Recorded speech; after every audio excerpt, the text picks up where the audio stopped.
Number 3. I'm a 22-year-old girl. I was looking on Craigslist to buy a couch for my new apartment a month ago. I found something I thought seemed like a good deal. From the pictures, the couch seemed to be in great shape. The seller wanted to be contacted by email. His email was mexicanpoppy666@hotmail.com. I felt that email was a bit off-putting, but I still went ahead and emailed the man my offer.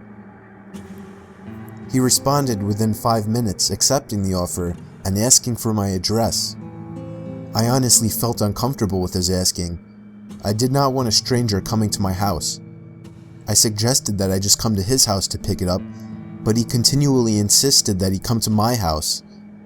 Eventually I stopped responding, and a day later, he emailed me again, giving me his address.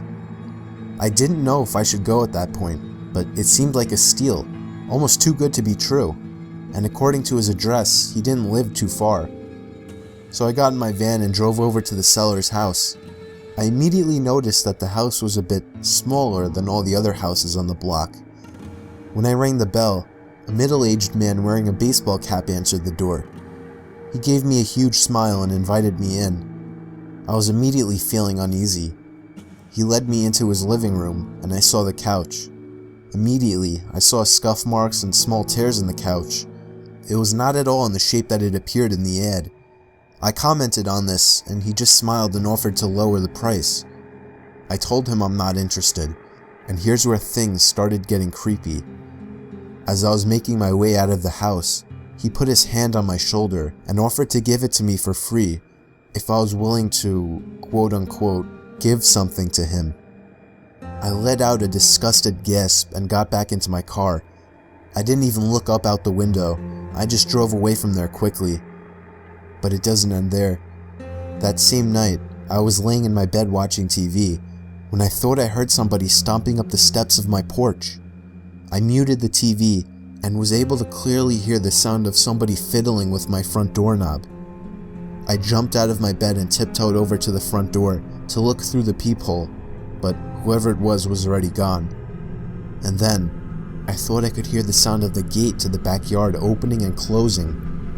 That was when I grabbed the phone and dialed 911. Soon after, I heard the sound of somebody fiddling with the doorknob to the back door of the apartment. I yelled to whoever it was that the police were on their way, and after that, I heard the sound of the gate opening and closing again. They were gone. This was a month ago and nothing has happened since, but I still can't sleep at night. I'm 99% sure it was the man that was selling the couch. He must have followed me home. There was no way it was just a coincidence. I don't plan on using Craigslist anymore, and I'm still trying to find a new apartment. Number 2. I was looking for a car to buy for my son for his 18th birthday. I was searching all the typical car websites, cars.com, eBay Motors. They were all overpriced as expected. Craigslist was the only place to find an actual deal. About a week into my search, I found an 03 Toyota Camry. It had 67,000 miles, no accidents, no damage, and good condition for only $3,500. This seemed like a steal for such a reliable car with such low mileage. The seller lived about 10 miles from me, which was a reasonable drive when looking for a car. I gave him a call to set up a time to come check it out. The man sounded normal on the phone. He assured me that there were absolutely no problems with the car. He introduced himself as Bob. I brought along $3,500 in cash, even though I planned on wiggling down the price as much as possible. I pulled up the dirt road to Bob's property about 15 minutes early. It was a tiny little house with a decent-sized property, only because it was a bit far from the nearest neighbors. The garage was open, so I walked over to see if anybody was inside, but except for an unusual amount of car parts, it was empty. The car was nowhere in sight. The only car on the property was an old pickup truck. I went over to the front door to check the house numbers. It was the right address. The doorbell button was missing, so I knocked on the front door. I knocked for exactly 5 minutes before deciding to give the man a call. So I dialed his number and I heard the sound of a cell phone ringing from inside the house. I was extremely confused at this point. Now I knew I had the right house. I didn't understand why, if he was home, why he wasn't answering. I decided I had to take a peek through one of the windows to see if anybody was inside. Peering through the glass, I couldn't really see much as it was pretty dark inside the house. I saw a very old-fashioned dining room set, but across from that, I saw somebody standing at the back door of the house, staring outside. I figured that must have been Bob, so I knocked on the window, but he didn't even move. There was no gate or anything to the backyard.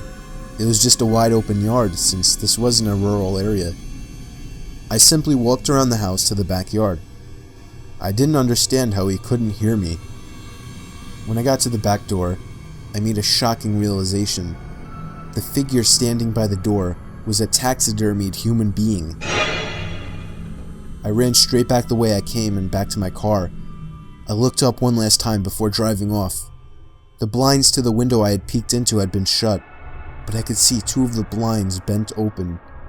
Somebody was at that window watching me. You can probably guess I had the gas pedal to the floor the whole way home. The whole situation still makes no sense. All the car parts, the fact that there was no Toyota Camry, the taxidermied human being.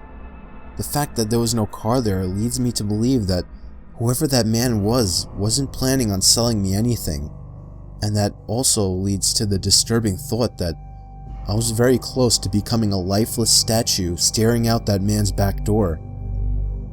Number 1. I was looking to buy the iPhone 5 about a year ago. I found a guy on Craigslist who was selling his for $200. He claimed it was in mint condition and that he wanted to upgrade to the 5C. I didn't know much about how to go about testing a phone to make sure everything works, so I brought my little brother along who knew a lot more than I did. We met halfway at a Dunkin' Donuts parking lot at like 10 o'clock at night. Two large, intimidating guys stepped out of a black Honda Civic and walked over to us. One of the guys pulled out the phone and showed it to me. It didn't have a scratch on it. My brother took out my SIM card and popped it into this new phone. He did some testing and told me that it works. The guy then asked for $250, even though he originally asked for $200. I lied and told him I only brought $200, and he seemed a bit unhappy with this. I did have $250, but I didn't want to spend more than his original asking price. I kind of figured it was his way of making sure I didn't haggle down the price. I handed the guy the $200, and he and his buddy got back in their car. We got back into my car and I tested out the new phone by calling my girlfriend. I sat testing things around for about 5 minutes. My brother commented on the fact that the two guys hadn't left yet either, but I didn't really care. I started the car and pulled out of the parking lot. My brother then commented that the two guys started their car just as I had. I didn't find it too weird. I drove down the turnpike and eventually stopped at a red light. That's when I noticed the black Honda Civic pull up right behind us in my rear view mirror. I found that a bit weird since I was sure they came from the opposite direction. I continued my drive home, but every single turn we made, they followed, and close on my tail too. My brother suggested I pull over, but there was no way I was going to do that. I knew those guys were looking for trouble.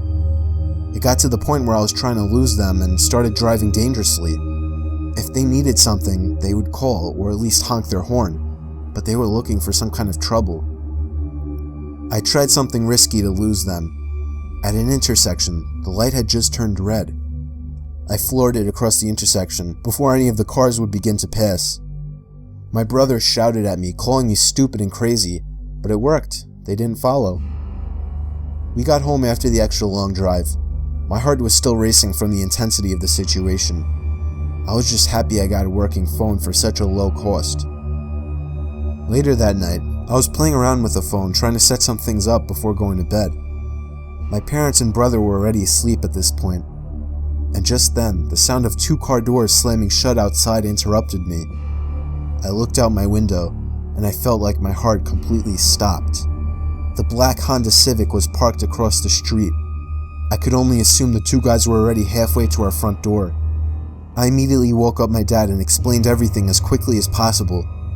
He got up, grabbed a baseball bat, and crouched behind the front door. A loud knock came at the front door. My dad screamed at them to go away. One of the guys on the other side of the door claimed to have a gun, and said that he would shoot the lock off of the door if he didn't open up. My dad told me to call Joe, our friend who lives 2 doors down who happens to be a police officer. I called Joe and he said he would be right over and to stay hidden. Here's the part that still scares me to this day. There was the sound of a silenced shot of a pistol. I peeked over and saw a bullet hole in the door, inches away from my dad's head. My dad ran away from the door and we all listened.